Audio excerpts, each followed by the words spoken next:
Oke, dan dia di sini akan ngobrol-ngobrol. Betul. Mas Helmi akan menjadi moderator. Betul. Memang Mas Helmi ini kan basicnya adalah seorang MC. Benar. Sekarang udah terjun ke dunia politik. Benar. Tapi tetap beliau juga tetap menjadi influencer Betul juga. sekali. Gus Miftah tetap sebagai ulama, sebagai tokoh sosok ustadz. Tapi Betul. beliau juga influencer juga. Iya. Ria Ricis, Selin dan Gading Marti influencer juga. Ah, ah. Kita ngobrol-ngobrol. Silakan Mas Helmi Yahya. Silakan. Tepuk tangan untuk Raffi dan Terima kasih. Marcel. Udah Gading sini nih.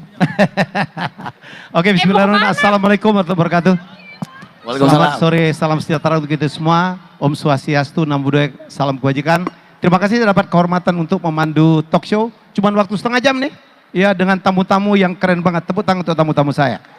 Pertama, saya ingin menyampaikan salam hormat. Ada Pak Tarman, ada Pak Boy Rafli Amar, ada Pak Tanto, ada Pak Akbar Tanjung, ada Pak Lutfi. Wow, ini orang-orang hebat ya, tepuk tangan yang berada di belakang PKN. Hari ini kita joget-joget ya, insya Allah kita menang. Rasanya kalau di atas 70% ya, Gus Miftah quick count itu landai itu, udah nggak berubah. Jadi insya Allah hari ini kita akan resmi sekali putaran. Ya, bolehlah hari ini kita berjoget ya, tapi saya pikir ada yang harus kita maknai. Saya seneng banget, saya kagum, saya terharu waktu Pak Prabowo di closing statement terakhirnya di debat. Kalaupun beliau menang, dapat amanah, dapat kepercayaan, mari kita rangkul semua. Ya, ini pesta demokrasi bukan perang demokrasi. Ya, dan saya melihat juga di luar biasa-biasa saja. Waktu berperang, waduh, ada hoax, ada black campaign, ada bikin film, ada bikin statement yang ngomongnya kapan dikeluarkannya di masa tenang. Makanya saya kemarin bikin konten masa tenang yang tidak tenang. Ya, tapi hari ini udah selesai semua. Mari kita memaknai kemenangan dari 02. Saya minta dari Gus Miftah dulu. Gus, bagaimana kita memaknai quote-unquote kemenangan hari ini? Kalimat pertama saya, innalillahi wa inna ilaihi roji'un. Untuk? Karena kemenangan ini dari Allah. Yes. Besok Pak Prabowo menjadi presiden akan diawasi oleh Allah. Ya. Dan semua akan dipertanggungjawabkan kepada Allah. Pasti. Dan Pak Prabowo memahami itu. Ya. Gak gampang jadi pemimpin. Gampang. Yang jelas, satu hal yang saya belajar dari beliau dari awal, saya memahami dari Pak Prabowo latihan sabar. Sabar itu adalah engkau mampu membalasnya, namun engkau tak melakukannya. Itulah Prabowo Sabar. Subianto. Engkau mampu membalasnya, tapi engkau tak tahu mampu tidak tak melakukannya. Ngerti banget saya. Ya. Nah, jadi kalau saya itu. Oke.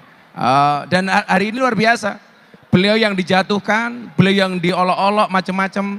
Satu hal, kalau mau tinggi, banyakin minum susu, bukan ngejatuhin temen.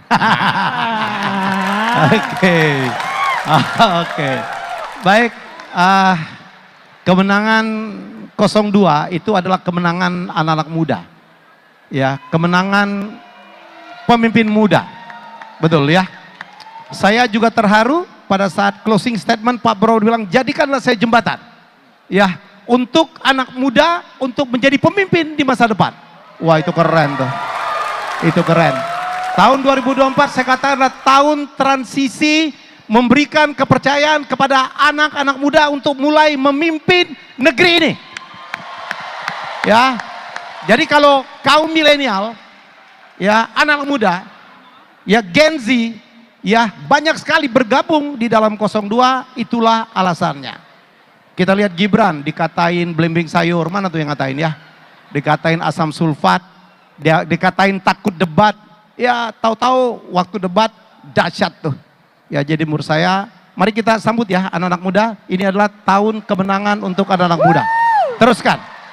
Kami ini ya, Pak Tanto ya, siapa gitu. Aduh apalagi Pak Akbar. Kita tuh cuma jadi mentor, jadi penasehat, ya pemberi restu gitu ya. Jadi cuman pasangan ini yang memberikan kesempatan kepada anak muda. Di sini banyak sekali anak-anak muda. Saya mau ngomong dulu atau minta statement dari Ria Ricis. Ini adalah influencer yang followernya salah satu yang paling banyak. Berapa followermu sekarang IG?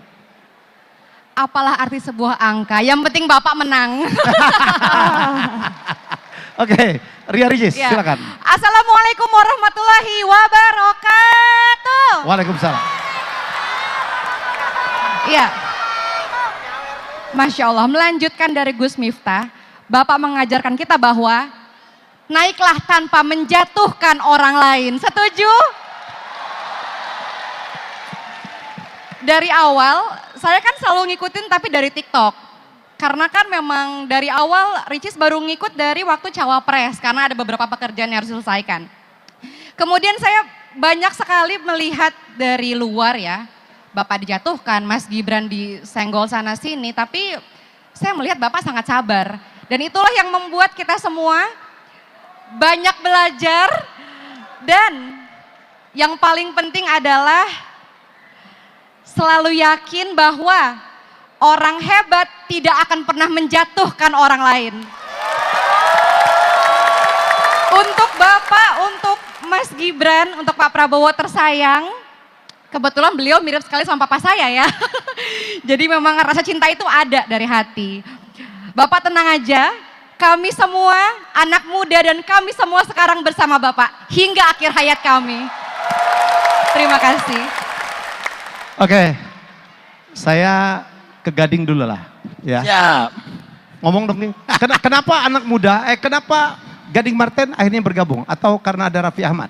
Iya, ini serunya. Saya di keluarga, mungkin di dalam satu keluarga bisa bersebelahan tahun ini. Gitu. Tapi thank you banget, ini bener tadi saya melanjutkan Mas Helmi bilang, ini kemenangan anak-anak muda juga gitu. Yap. Jadi Yap. sudah saatnya anak muda diberi porsi, diberi kesempatan, kita saling berangkulan dengan yang senior karena kita harus terus belajar. Ya. Dan belajar juga tidak mengenal umur juga, orang tua juga bisa belajar dari yang muda-muda tentang Yes. kekinian seperti apa. Tepuk tangan dong, ini keren banget. Yes. Mari kita saling belajar. Ini bahayanya Raffi Ahmad kalau udah turun gunung ini. Tapi sekali lagi kalau kita melihat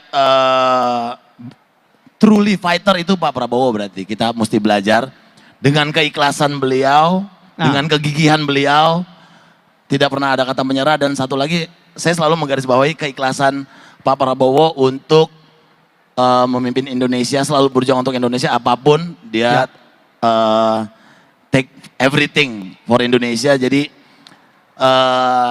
inilah balasan yang setimpal, mungkin doanya terjawab, Prabowo memimpin 5 tahun ke depan bersama Mas Gibran. Oke. Tapi emang kalau presiden tuh emang sepertinya memang sudah benar garis tangan dan waktunya Tuhan, dan ini waktunya Prabowo dikasih. Wow, Prabowo time. Yes. And Gibran time. Yes. Ya, Selin? Ya, kalau aku mungkin gak terlalu banyak ya, karena sudah diwakili sama semua teman-teman juga kan, sama Gus Miftah juga. Jadi mungkin dari hasil quick count sementara ini menunjukkan bahwa dengan banyaknya hoax, dengan banyaknya berita yang ada di luar sana menunjukkan bahwa anak muda zaman sekarang itu tidak gampang termakan hoax. Kita punya pendirian, kita punya penilaian, di mana hasil fakta dan memang apa yang terlihat itu semua nyata. Jadi kita punya penilaian sendiri yang tidak tergoyahkan oleh apapun. Kita punya keyakinan bahwa pilihan kita adalah yang terbaik dan memang ini sudah saatnya untuk melanjutkan. Wih, ternyata Selin tuh ngomongnya dahsyat juga ya. Kayak motivator aja kamu. Saya pura-pura kadang-kadang. Waktu di casting aja kayak gitu dia. Betul. Ya, karena kamu kelamaan sama Marcel sih. Oke. Oke, kita lihat. Kalau nggak sama Marcel lebih cerdas kali ya. Mungkin lebih cerdas kata Gus Miftah. Ini Ustadz agak gimana gitu. Sudah 79% ya poll tracking dan hasilnya 59%. Terus ya kami di Dewan Pakar, saya juga di tim jubir dan tim debat.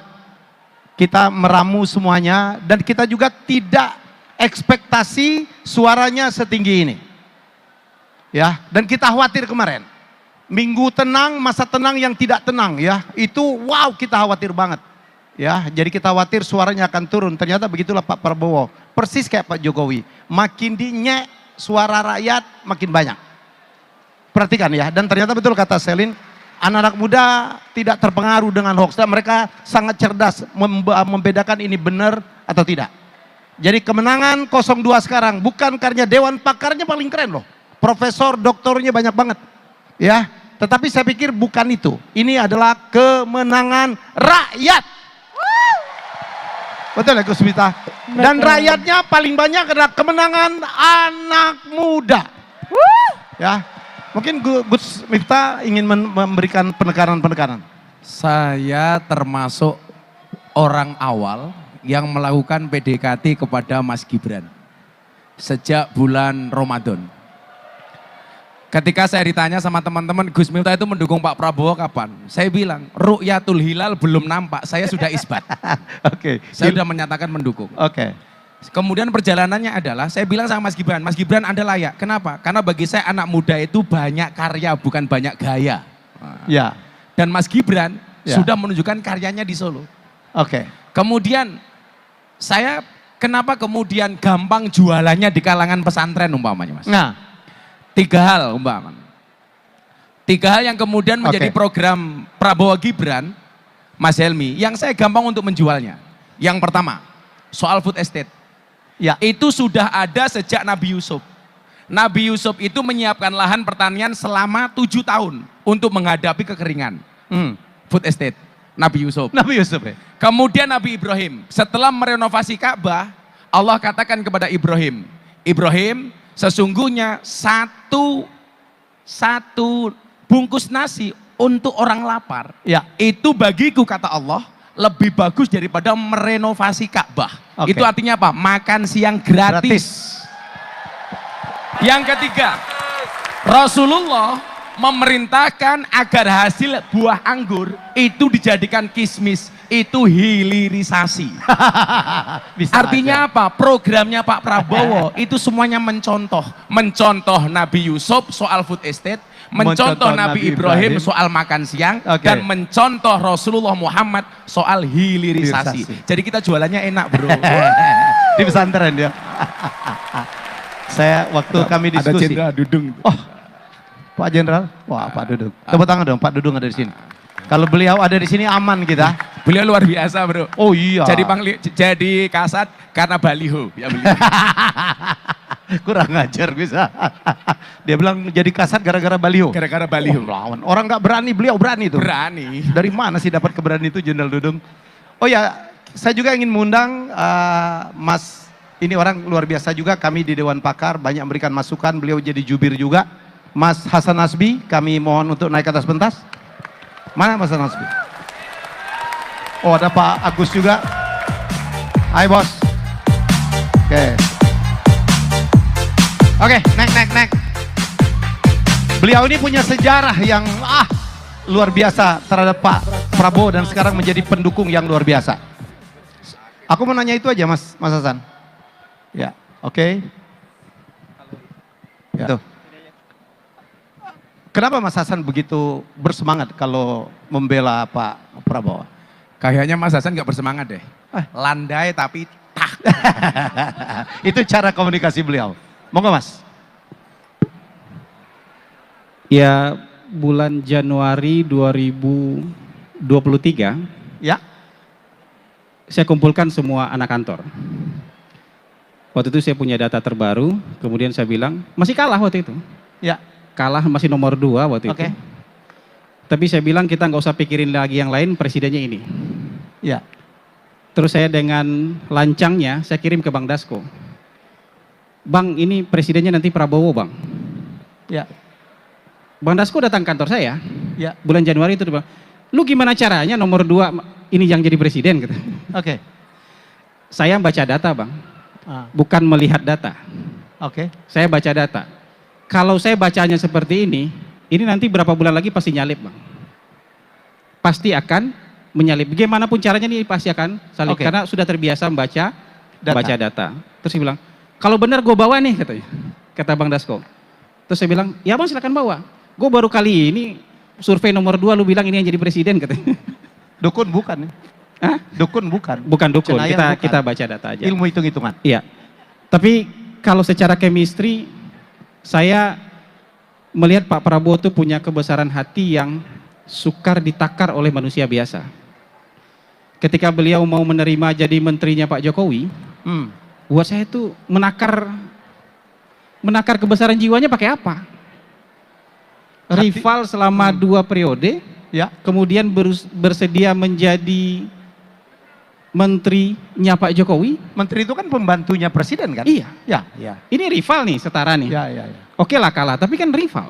Oke. Tapi jadi pembantu presiden kan jadi bawahannya Presiden. presiden. Ya. kebesaran hatinya kita takar pakai apa? Saya rasa nggak ada takaran yang cocok di dunia ini Oke. yang bisa menakar kebesaran hati itu. Mas Hasan dulu kan menentang Pak Prabowo kan? Iya, 2014, 2019 saya Ya, berseberangan beliau ini dengan penentang kerasnya Pak Prabowo. Apa yang membuat Anda berubah, Pak? Ya pertama itu yang saya lihat ketika mau rekonsiliasi itu buat saya luar biasa. Oke. Dan saya lihat Pak Jokowi, ini Pak Jokowi kok kasih Pak Prabowo Menteri Pertahanan. Oke. Mas Helmi, jadi Menteri Pertahanan ini sedeng-sedeng dikit tumbang presidennya Mas Helmi. Punya senjata ya?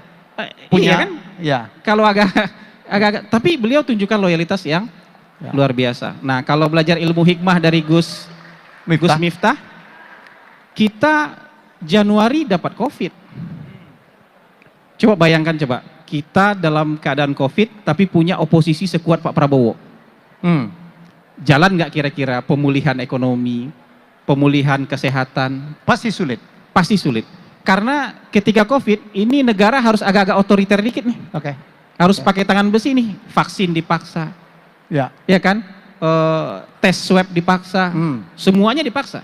Oke. Mau perjalanan aja harus punya izin, Oke. harus punya surat khusus Ya. untuk perjalanan.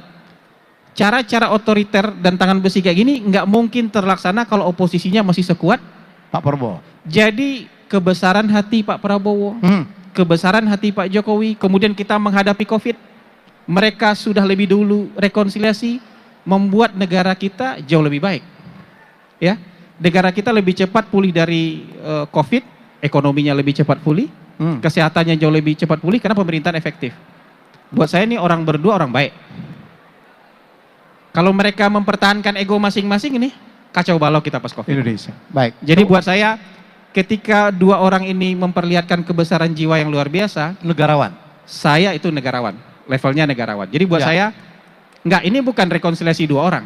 Ya. Ini rekonsiliasi bangsa gitu Mas. Wow, tepuk tangan. Oke. Kita harus mengaku ya, dan kita patut bangga bahwa dalam penanganan COVID Indonesia adalah salah satu negara yang terbaik. Ya. Rate vaksinasi kita salah satu yang tertinggi. Dan untuk itu ya, koreksi saya kalau Mas Hasan kalau saya salah, vaksinasi kita itu kenapa berhasil demikian hebat? Itu salah satunya adalah peran dari tentara dan polisi.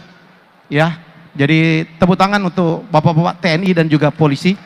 Mereka lah yang saya lihat di kampung-kampung ya, menjadi penyelenggara vaksinasi.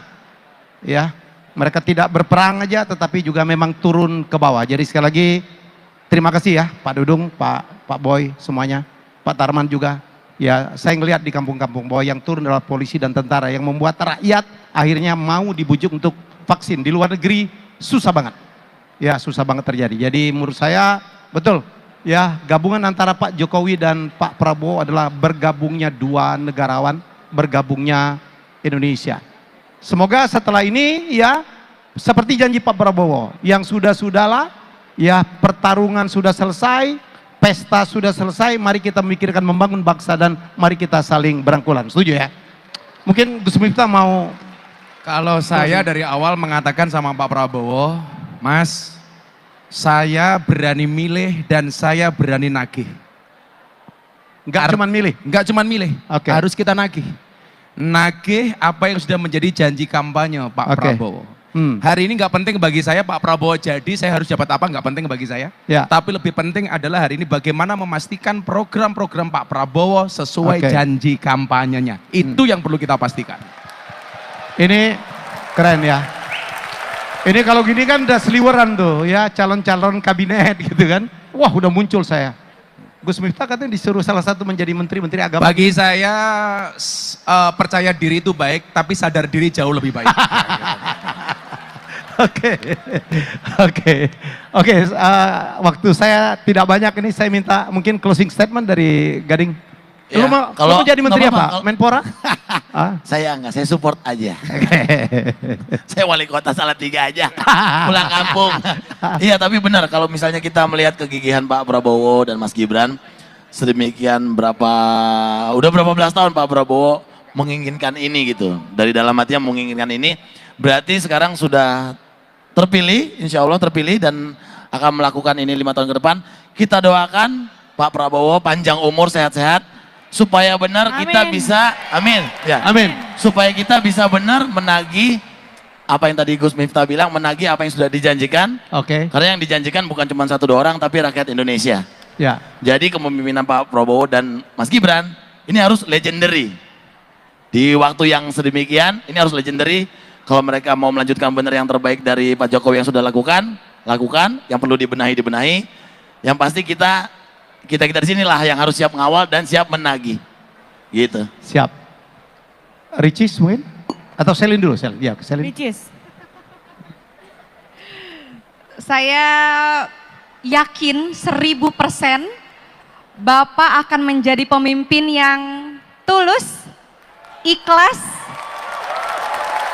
dan insya Allah membawa bangsa kita menjadi bangsa yang lebih maju lagi. Amin. Selin? Ya, mungkin aku mewakili di sini semua yang ada di sini. Hai. Kita sama-sama melihat dan menyaksikan sebagaimana dedikasi dan perjuangan Bapak Prabowo selama ini untuk negara kita tercinta Indonesia. Dan dengan adanya Mas Gibran, kami sebagai anak-anak muda merasa sangat dihargai karena tidak dikucilkan. Mentang-mentang kita masih muda, kita tidak bisa apa-apa. Mentang-mentang kita masih muda, kita masih belum mengerti apa-apa. Tapi kecintaan kita, para pemuda-pemudi Indonesia, kita adalah masa depan bangsa. Ide-ide kami untuk mencintai Indonesia, dedikasi kita untuk membuat Indonesia lebih maju lagi, kami dipercaya di sini. Apalah kita bisa ada di sini sekarang. Mungkin kita tidak begitu mengerti tentang politik seperti Mas Helmi, tapi kita dipercaya untuk di sini untuk menunjukkan rasa cinta kita kepada negara kita. Oke. Thank you. Tepuk tangan Selin. Selin, saya ini mualaf politik, saya baru belajar. Saya mualaf politik ya. Jadi saya kemarin mau masuk politik di usia 60 karena saya diminta untuk menjadi coach, menjadi mentor dari partainya anak-anak muda yang juga sekarang lagi berjuang. Oke, Richie sudah tadi ya? Udah dong. Udah, oke. Masa mau 2 kali? Cukup Kayaknya nomor 2 begitu. yang menang. Karena follower lo banyak jadi. Mas Hasan, ada closing statement? Ya, saya melihat tidak banyak orang yang sudah selesai dengan hidupnya. Dan salah satu persis. orang yang sudah selesai dengan hidupnya itu namanya Prabowo Subianto. Yes. Jadi saya yakin beliau bisa membawa negara ini jauh lebih baik lagi, melanjutkan apa yang sudah dirintis oleh Pak Jokowi. Karena saya melihat vested interestnya Pak Prabowo itu kecil sekali, hampir nggak ada. Ya. Jadi kita bisa mengharapkan jauh lebih baik lagi setelah ini. Dan itu terlihat dari debat terakhir Pak Prabowo menyampaikan pesan yang udah nggak ada lagi ke persaingan kompetisi, dia akan rangkul semuanya. Ya. Ketika di GBK kemarin juga di saat yang lain masih coba ngegas, dia sama sekali Ya. nggak ada lagi perasaan kompetisi buat Bahkan beliau itu ngegas sudah melalui solawat ya. ngegasnya ada yang ngegas melalui selawat. Udah selesai. Dan Pak Prabowo itu setelah debat terakhir kelihatan sudah selesai. Oke. Ketika kampanye di GBK yang luar biasa itu juga kelihatan sudah selesai. Jadi menurut saya hitungan-hitungan ini Ya. hanya mengkonfirmasi perasaan Pak Prabowo ketika debat terakhir dan ketika kampanye terakhir, yaitu takdirnya 08 menjadi presiden ke-8 gitu. Wow. Takdir. Ya, saya berapa minggu lalu sempat mewawancarain ponakan beliau ya. Sarah gitu. Dan memang makanya ingat ya waktu debat ketiga dia bilang sorry ya, saya nggak kepilih juga nggak apa-apa karena beliau itu udah selesai. Ya dengan hartanya, dengan pencapaiannya, dengan pergaulannya di luar negeri, ya sebenarnya beliau itu cuman panggilan untuk membawa Indonesia lebih baik. Itulah yang membuat Pak Prabowo ikhlas bertarung walaupun 3 kali kalah tetap bertarung. Ada yang dikatain, wah ini orang memang ngotot banget menjadi pemimpin. Bukan itu. Semuanya tergantung dari sudut pandang. Ya, jadi mari kita berangkulan. Ya, itu yang dijanjikan oleh Pak Prabowo. Saya kemarin terketuk banget ya Mas Hasan ya. Waktu terakhir dia sempat mengucapkan Imlek, selamat Imlek. Kemudian juga Isra Miraj ya. Jadi dia tidak pernah lupa. Kalau bahasa saya Mas Helmi, Apa? bukan Pak Prabowo yang butuh memimpin negeri ini, tapi kita rakyat Indonesia yang membutuhkan Pak Prabowo. That's it. That's it. Baik, waktu saya habis, jadi mari kita resume, mari kita berangkulan, nggak usah keluar dari sini tepuk-tepuk dada, nggak usah ya. Jadi rangkul yang kemarin sempat jauh, ya ini sudah selesai. Mari kita fokus untuk membangun Indonesia lebih baik. Hari ini coba saya berdamai. Saya punya, seragam-seragam Prabowo saya punya mas. Hari ini saya pakai jaketnya jaket 03 tapi warnanya 02. Waduh. Saya juga garis-garis mas. Karena kalau sudah menang bebas. Oke, jadi itu saja sekali lagi. Terima kasih, tepuk tangan untuk tamu saya Gading Martin, Selin, Ria Arjin, Hasan Nasbi dan Gus Miftah. Ya, saya kembalikan kepada MC. Wabillahi taufiq wal hidayah. Wassalamualaikum warahmatullahi wabarakatuh. Subscribe Berita Surakarta.